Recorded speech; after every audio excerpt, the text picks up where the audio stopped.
Hey everyone, thanks for coming back, and if this is your first time watching, thanks for joining. In today's video, we are gonna do print then cut with extra large. I'm so excited about this, and the reason I'm so excited and the reason it's a big deal is because back when I started crafting, like 2020, 2021, I made my boys, because I have two older boys, I made them some shirts and they came out nice. But when I went to go try to make the same shirt for my husband, who is a lot bigger than the guys, I came across the issue because the image, it wouldn't allow me to go to a bigger size that would fit, you know, for a bigger person. So I'm very excited that they finally upped the bar and we're able to do larger images. So now I'm gonna attempt to do it.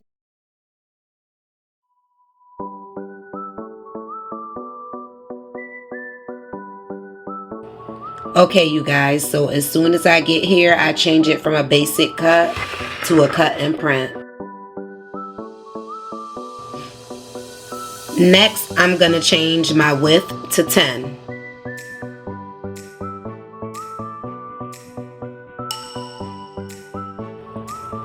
Next, I'm gonna put an offset around my image, and I'm gonna change the offset, the shadow to the offset, I'm gonna change it to white so that it can be a border around the red letters.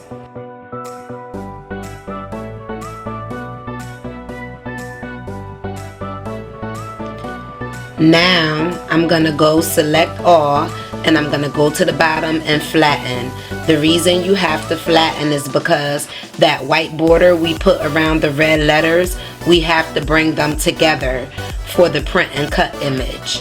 And as you can see, it was too big, so I clicked on that and it'll auto reset and it'll make it the perfect size for you.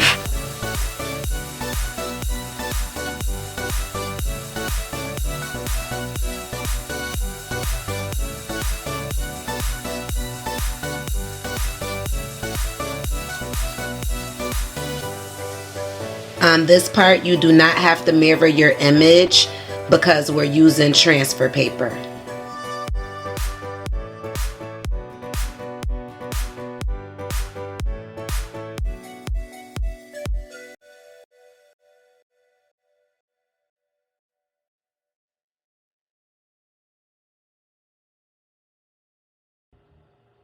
Right here is where I went wrong. I should have chose transparency. Instead, I've chose stickers.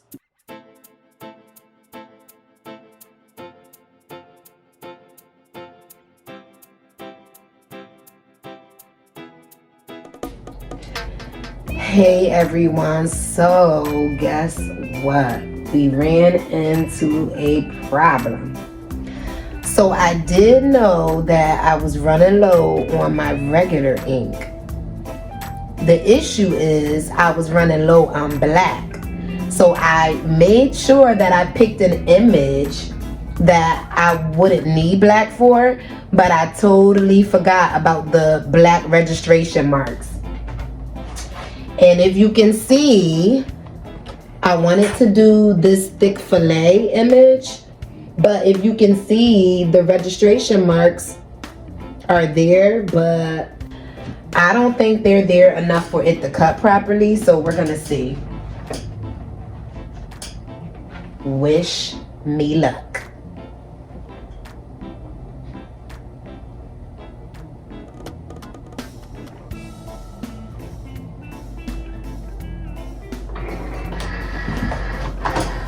Shoot. You know what? I'm gonna put this on another mat because this one, it isn't sticky, and I got a feeling I'm gonna switch the mat because that one wasn't all that sticky, and I would hate for it to come up while it's getting cut, especially if it decides to work, because this print and cut, It be acting funny when it comes to these registration marks. So hopefully it can read them. I'm praying. Oh my God, I'm praying. And I did see a little hack where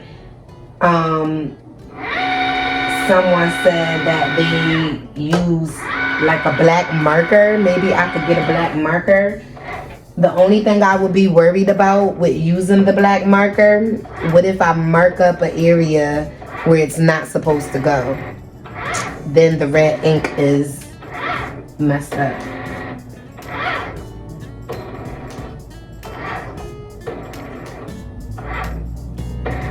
Oh my God. Please.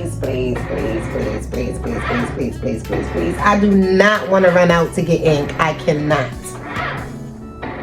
I don't think it's gonna work. Oh, error. Print then cut error. Y'all.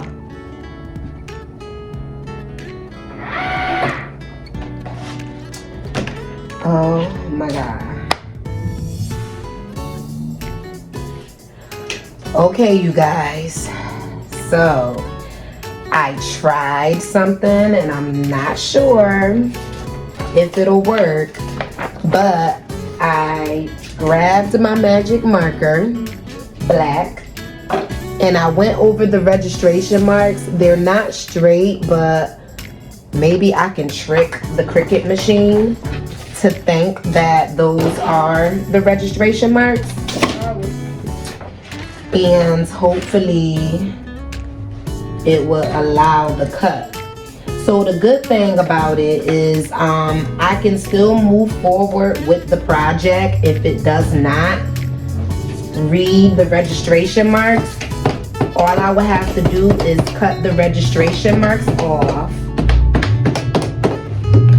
and just hand cut it with scissors or with my paper trimmer. But it would have definitely looked better with it coming out the way that it should have came out. And the reason why is because remember the white border that I put, so it would have cut closer to the image opposed to me having to cut off the registration marks and I would have to basically go in. So I don't know, you guys. Let's see.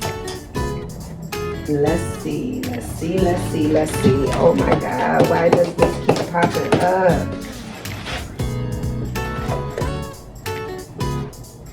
Let's see.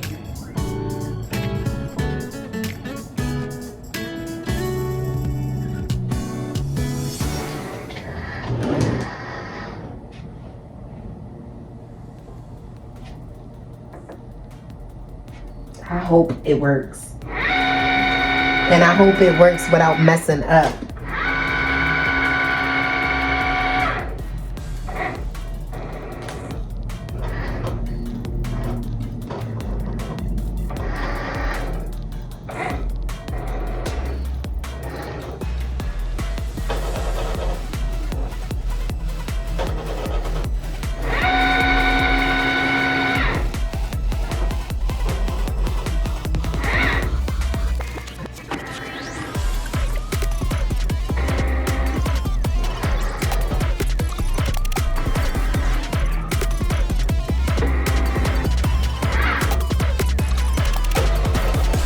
It's thinking about whether it wants to do it or not, you guys.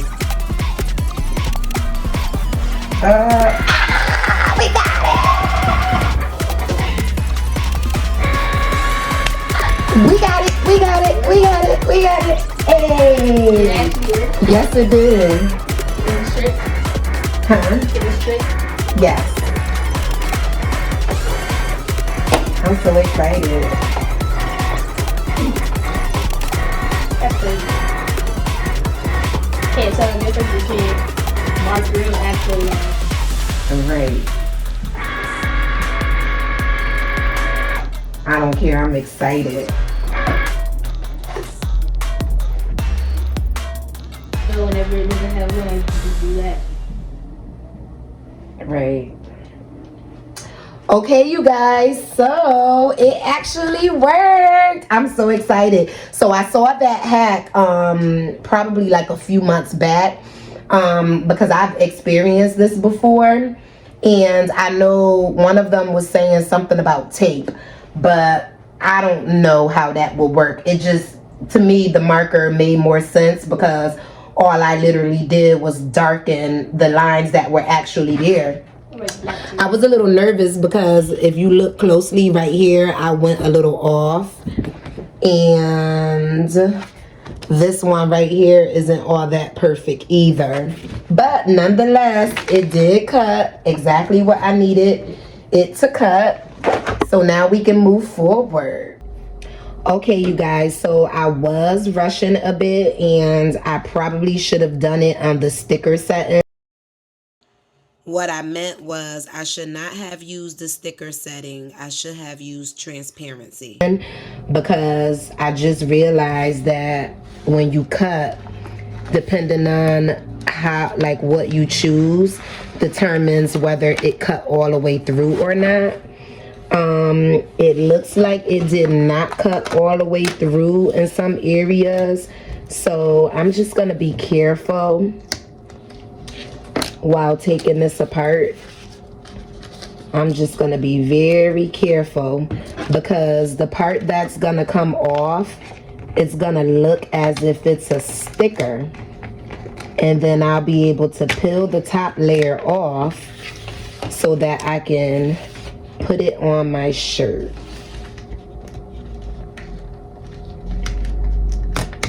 And I'm so excited because I saw this image a few months back, and I always said, ooh, I think that is so cute, and I want it because it's cute and because I'm thick.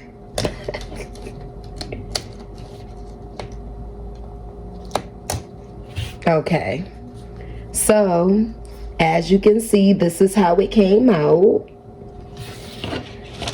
So now all I would have to do is peel the top layer off. And again, I didn't have to mirror this because it's print then cut. You do not mirror print then cut. And the reason why is because the same way I lift this off the back end is basically the same exact way that I'm gonna lay it on top of my shirt. So you see how it's peeling off? You just gotta be very gentle so that you're not ripping it.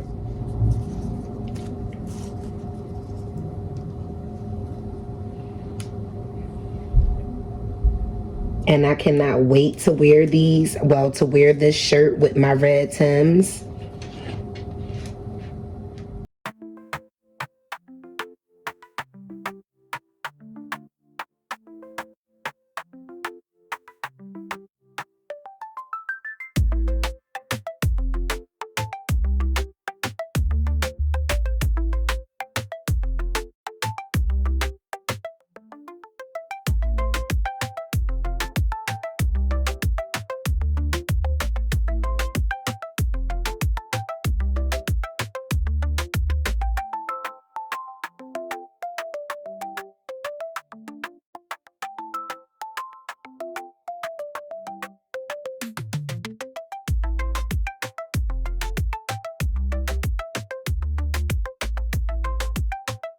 This right here, it helps you to line the shirt up, well, the image up to the middle. So I have several of these. I have one for infant, for adults. I have, I think it says youth, I'm not sure. And I think I have one for infant and toddler, actually. But long story short, it helps you to center it. These are plastic. They are pretty thick, but you cannot leave them on long. And also, when you're using the transfer paper, it's very, very thin, like very, very thin. So as soon as I place this down, it's gonna already start melting, which is the reason why I need to have everything ready prior to me placing this down. So now we're gonna place it down.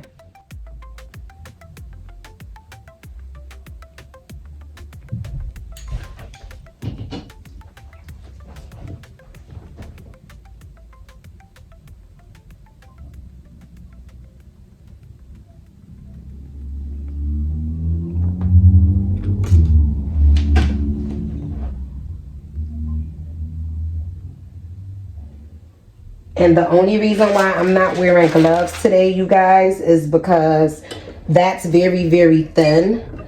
And because it's very thin, you need to be able to feel it to actually know if it's laying down or if it's gonna move.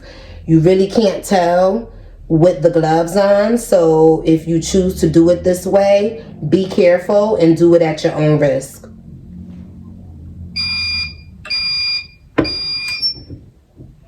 I have this heated up. The heat press is heated to 350 and I have it pressing for 20 seconds.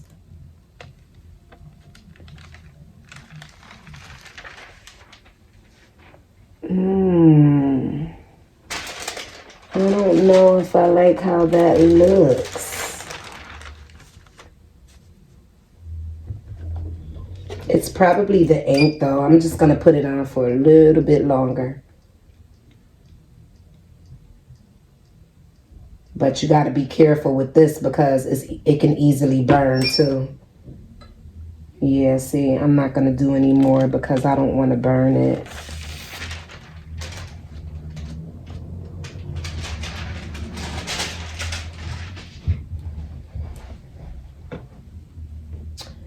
I don't know. Should I leave it on a little longer? I think it might be my ink, you guys, or maybe I have it up too high. I'm not sure. I probably have it up too high. Let's see.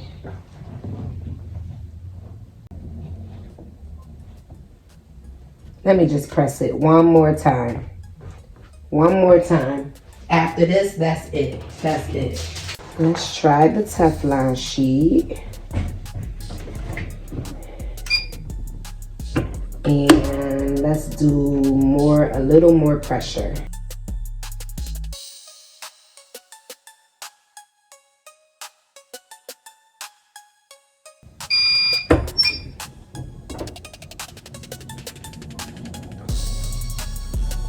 Yep, exactly what I said. I shouldn't have used the Teflon sheet.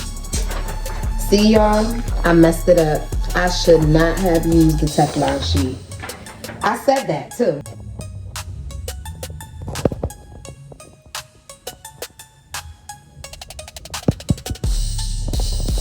Yeah, I definitely shouldn't have put that Teflon sheet, you guys, because it looked pretty okay without the Teflon sheet. I should have followed my own advice from the very beginning, but that's how it looks.